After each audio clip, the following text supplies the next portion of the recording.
Hi, I'm Dr. Mary Bellin. Welcome to Sacred Dreaming. Today we're going to continue our conversation about the shadow. And one of the things about the shadow that people sometimes ask me about is, well, if the material is unconscious, how do you understand it? Because it's not available to you, right?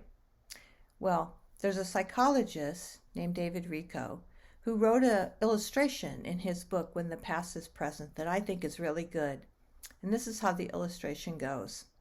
If you would just raise your dominant hand slightly above your head, if you're right-handed, that would be your right hand, and if you're left-handed, it would be your left hand, right? So raise your hand above your head. Now I want you to close your eyes. And as I give you this prompt, think back, take the thread all the way back, the earliest time that you can remember someone holding your hand. Okay? So maybe you can see that person, maybe you can feel them holding your hand, you can feel the pressure on your hand. You can imagine, are you crossing the street? Are you in the grocery store? What was that occasion, that first time that you remember someone holding your hand? Okay, you can put your hand down, you can open your eyes if they're still closed. What we learned in that exercise is a few minutes ago, before we did the exercise, you weren't thinking about that person at all. But when we did the exercise, not only did they immediately come to mind, but so did the circumstance or the context come to mind. When I do this exercise in workshops, and I say, well, who was it that you could see? A lot of people say their mother, or some people say their grandfather, or it's usually a familial relationship of somebody who was holding your hand when you were a little person. But that's a great illustration about how the unconscious becomes conscious in our thoughts. Now, when we think about a person, we can think about him pretty much like looking at this orange. So the orange is whole, right? There's a beautiful orange, right? But if we cut the orange in half, we will see that the orange has different parts. We can see the segments there.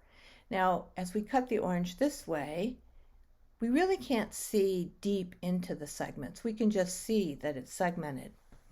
But if we peeled the orange this way and pulled it apart, we could peel a segment. We could take a segment off, and we would know that that segment was whole into itself, even while it makes up the orange, which is whole unto itself. Now, Carl Jung had another part of the unconscious, or part of us that is hidden, that he said comes out in our dreams and our shadow work particularly, and he called that the complexes. And to illustrate the complex, I would like to use a different fruit, and that is the pomegranate. So when we cut open a pomegranate, we can see dozens of little clusters of seeds tightly held together in the pomegranate, right? And Carl Jung said that a complex is a cluster of emotions and feelings and experiences that we have around a central image. So it might be around our mothers, and we'll say, oh, I have a mother complex. Or it might be around our fathers. Oh, he has a father complex. Or it might be around authority. Oh, they have a complex around authority. But whatever these images are, they constitute these areas inside of our psyche that sometimes emerge in our dream work, and oftentimes under the guise of the shadow. And remember, in our last video, we talked about how the shadow holds things that we repress, or sometimes which are uncomfortable to us to acknowledge or own. So we tuck them away in there. And that's sometimes what we do with our complexes too. So sometimes, like if you say to your beloved, well, you have a mother complex, your beloved's going to get like mad, right? Because they don't want to own that. But when we do our work, we're saying, I kind of do, don't I? And it gives us information about ourselves and about how we live into the world, right? Now you may say, okay, all that's well and good, but how would I know what's shadow and what's not shadow in my dream work, right? Well, here's another little exercise that you can do to kind of help yourself, take a person in your mind's eye that you really admire, someone that just to you means so much, represents so much. This could be a public figure, it could be a religious figure, it could be somebody in your family. And write their name down, and underneath their name, write 5 or 6 adjectives, or as many as you want, that describe that person. Now, I want you to think of someone that you really despise, somebody that you don't like at all. And again, it could be a public figure, it could be a religious figure, it could be someone in your family. You write their name down, and underneath their name, I want you to write 5 or 6, or as many as you want, adjectives that describe that person.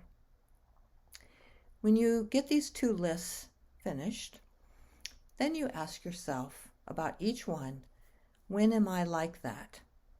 Now we want to remember that the adjectives that you have listed may be very exaggerated in the person that you either admire and love or dislike, right? And maybe they're not as exaggerated in you, right?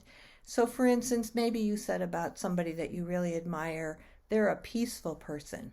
And maybe you're not always very peaceful, but sometimes you are, because you know what that would be like, right? And you see it in that other person. So these descriptors are also descriptors of the parts of ourselves, some of them living in our complexes, right?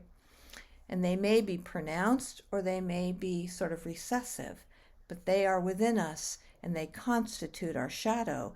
And that's a great exercise to get in touch with the parts of us that are present, but which we have hidden away, both the really good and sometimes the not so good. Well, that's something about the shadow.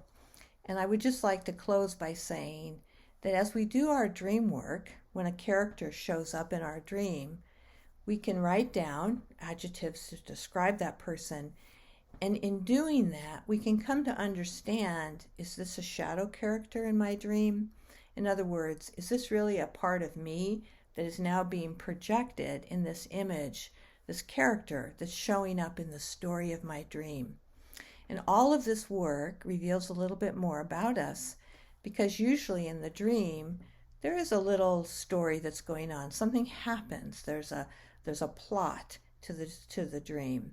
And in that story, and then we understand who the character is, we can ask ourselves questions about, when is it like that for me?